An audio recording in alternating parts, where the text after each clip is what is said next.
Hey everyone, today we're going to be covering how to frost those finer details. Like you can see on this Mandalorian helmet, there's a lot of thin lines, but we also have that T shape in the middle of the helmet that is kind of free floating. So I always frost from where that piece is connected to the rest of the stencil. So this would be from the bottom up. That tacks down that T so that it doesn't move. If you frosted from the top down, it would lift up that T and make it so that you got frosting underneath that area. Another really important part when we are frosting the details is to make sure that you have a toothpaste consistency in frosting. If it's too thick, you have to push really hard to get it to stick.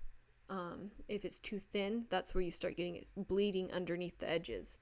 So right here you can tell that it's about toothpaste consistency, and I'm just frosting upwards and not downwards. So I always do a very thick layer, especially with these finer details. I do a thicker layer first, and I hardly push it all when I apply that thick layer. And then I come back through and I lightly scrape off the excess of the frosting. And I go through a couple of times to get as much off as I can before I come through with my scraper to smooth it out.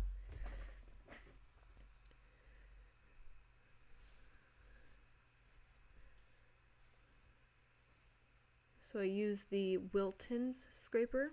I really like this one because it has that long edge, but also you can use that short edge when you have little details like this and you want to frost a specific way.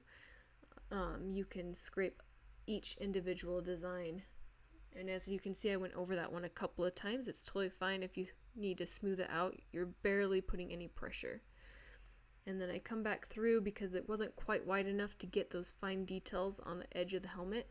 I just came back through and I smoothed those out with my smaller spatula. And then when you peel this stencil up, you want to peel from the bottom corner up so that free floating T shape will come up smoothly and not get stuck. So I hope that helped. Thanks for watching. See you next time.